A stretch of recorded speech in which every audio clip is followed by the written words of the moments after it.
हमारे एमएलए साहब एमएलसी साहब से मैं एक ही बात कहना चाहता हूं। बहुत सारे लोग अपने भाई बहनों मिडिल ईस्ट कंट्रीज को जा रहे नौकरी के लिए, ढूंढ ढूंढते उधर जा रहे, यहाँ पर कुछ सीख रहे नहीं। कोई किसी ने कहा तो अरे अच्छा नौकरी मिलेगा, चलो मैं दिलाता हूँ, ले जा रहे वहाँ छोड़ दे रहे, वहाँ पर कुछ नौकरी मिल रहा है नहीं, वहाँ पर उनको फिर वापस आके घर में शक्ल दिखाने के लिए भी मुश्किल हो जाके वहीं पर गुजार रहे, नहीं तो वहीं पर खुदकुशी कर ले रहे। इसीलिए आज मल्लेपल्ली में जो शुरुआत किए, यहाँ से अपने भाई बहनों जो भी मिडिल ईस्ट कंट्री में नौकरियों के लिए ढूंढ रहे, तड़प रहे, उन लोगों को यहाँ पर तजुर्बा देंगे, यहाँ पर जो जो सिखाना है सिखाएंगे। इस देश से मिडिल ईस्ट कंट्री को कोई भी जाएगा, सरकार जिम्मेदारी उठाएंगे, उनके नौकरी के लिए भरोसा देंगे।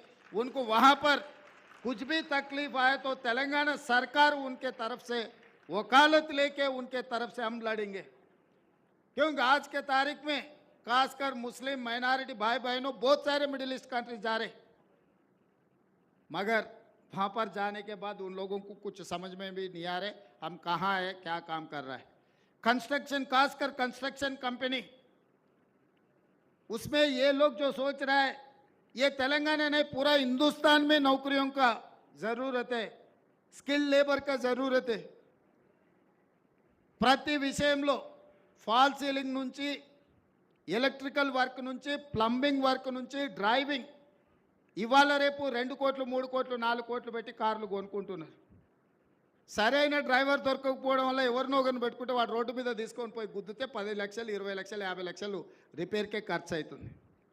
మంచి డ్రైవింగ్ శిక్షణ ఉన్నవాడు ఉంటే 50,000 60,000 ఇవ్వడానికి ఎవరికి సమస్యనే లేదు. ప్రాక్టికల్గా మేమందరం కూడా ఆ సమస్యను ఎదుర్కొంటున్నాం.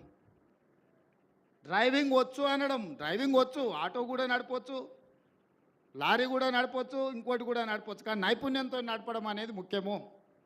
అందుకే ఈరోజు ఈ ఐటీఐలను టాటా కన్సల్టెన్సీ ప్రపంచంలోనే ఒక పేరెన్నికగన్న ఇండస్ట్రియల్ సెక్టర్లో they have their own reputation. అందుకే వాళ్ళతోని సాంకేతిక నైపుణ్యం చేసుకొని ఒక ఒప్పందం చేసుకొని రాష్ట్ర ప్రభుత్వం టాటా సంస్థ కలిపి 2,324 కోట్ల రూపాయలతోటి 65 ఐటీఐలను సాంకేతికంగా రోబోట్స్ నుంచి మొదలు పెడితే అత్యంత అధునాతనమైన మెషినరీ తీసుకొచ్చి, మెషినరీ పెట్టి వదిలేయడం లేదు, అందరికీ ట్రైనింగ్ ఇచ్చి, ఐటీఐలో ఉండే లెక్చరర్స్కి కానీ ఐటీఐలో ఉండే టీచింగ్ స్టాఫ్కి కూడా ట్రైనింగ్ ఇచ్చి, టెక్నికల్ ట్రైనింగ్ ఇచ్చి, మీ విద్యార్థులు అందరూ కూడా శిక్షణ ఇవ్వడానికి అవసరమైన కార్యాచరణను, ప్రణాళికలను అన్నిటిని తీసుకొని రాష్ట్ర ప్రభుత్వం ముందుకు వచ్చింది. తెలంగాణ రాష్ట్ర ప్రభుత్వంతో కలిసి సాంకేతిక నైపుణ్యాన్ని పెంచి ఉద్యోగ ఉపాధి అవకాశాలు కల్పించడానికి ముందుకు వచ్చిన టాటా సంస్థ యజమానులకు కూడా నేను మనస్ఫూర్తిగా తెలంగాణ ప్రభుత్వం తరఫున వారికి ధన్యవాదాలు తెలియజేస్తున్నాను.